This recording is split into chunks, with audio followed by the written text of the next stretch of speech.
Welcome back. This is the fourth in my series on studying jazz piano. In this video, I'll talk about two scales that I used extensively in my solo.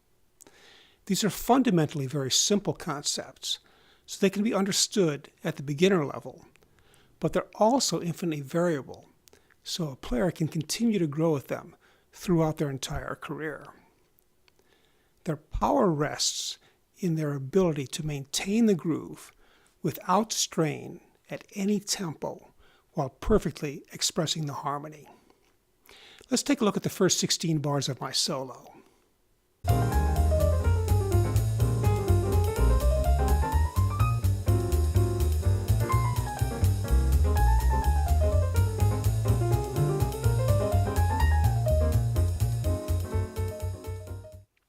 We can see that we have a B-flat 7th chord at the beginning of each 8-bar segment. I'll concentrate on those passages because they use the dominant 7th bebop scale. This scale was most commonly associated with the great jazz pedagogue David Baker, who I had the profound privilege of both studying and playing with at Indiana University. I heartily recommend further study of his books. The dominant 7th bebop scale is used when you have a dominant 7th chord, which is constructed of a major triad and a minor 7th. Major triad, minor 7th. The chord tones of the dominant 7th chord are the root, the 3rd, the 5th, and the 7th. The basic scale used for this chord is the Mixolydian mode. It sounds like this.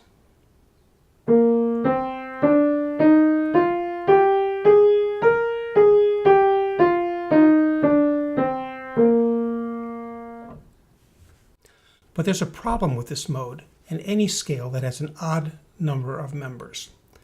For example, if you play it through 2 octaves, the first octave will have chord tones on the beat, but when you continue to the 2nd octave, the non-chord tones will be on the beat. Here's the big idea of the bebop scale. It puts chord tones on strong beats and non-chord tones on weaker subdivisions. This is a really deep idea, but all you really need to do is to experience the result. The groove immediately becomes perfectly clear. What the bebop scale does is add an extra note, a natural 7th between the 7th and the root.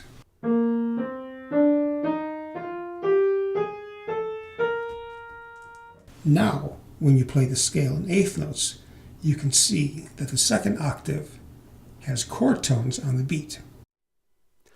Now let's look at my solo. Here's what I played in the first 4 bars, but now I'll play it a little more slowly.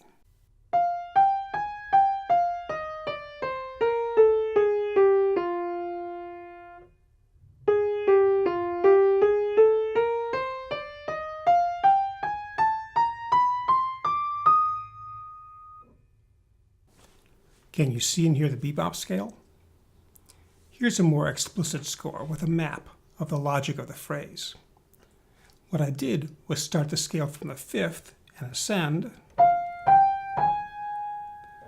then immediately change direction and descend for 1.5 bars.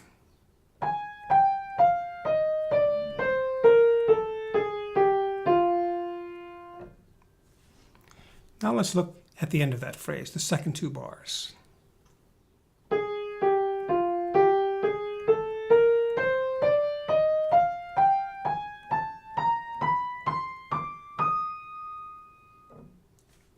Can you see the logic here? It's just the reverse of the first phrase. Starting with a descending scale from the 7th, and then reversing direction with an ascending scale for 1.5 bars.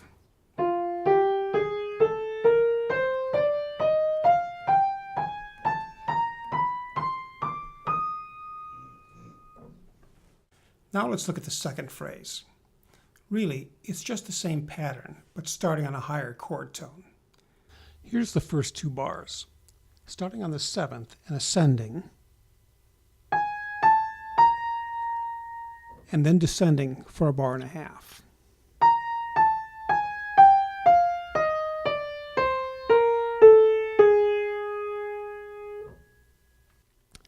And in the next two bars, I descend from the seventh, and then change direction and ascend for a bar and a half.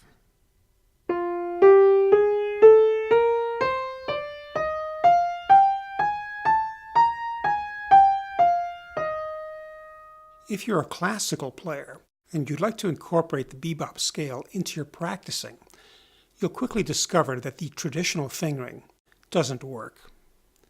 I'll put up a picture of a suggested fingering which you can pause and study if you like.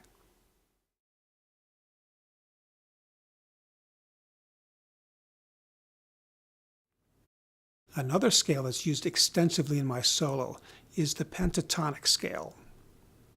It's probably the most commonly used scale all over the world, from African music to Celtic music to South American music to Chinese music. Here's how I use it in my solo.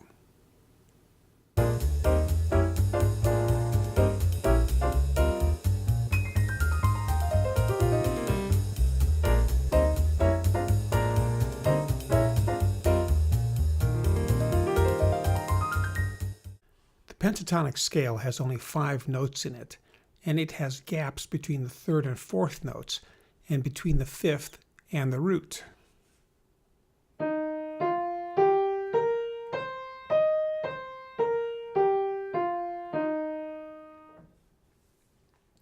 There's not much more to say, as you can see that in the first phrase, I'm just running the scale down.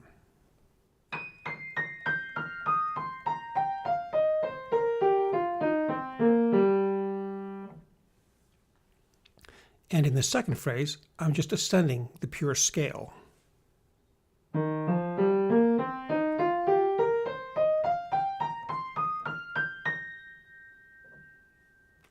Both these scales are capable of infinite variation, and you can continually return to them. One thing to keep in mind, for them to be effective, you need to play them with an even touch and really good time. If you've ever played Mozart, you'll know that possibly the most important skill is the ability to play perfectly even eighth notes. It's like that with the bebop scales, because they're capable of carrying the groove entirely by themselves. Thanks for watching. I'll play my solo again, but this time with a transcription. You might be interested in one more use of the bebop scale, this time over a G minor 7 flat 5 chord. I won't go into it now, but an E flat dominant 7th bebop scale works over that sonority. Also, there's one more use of the pentatonic scale. See if you can find it.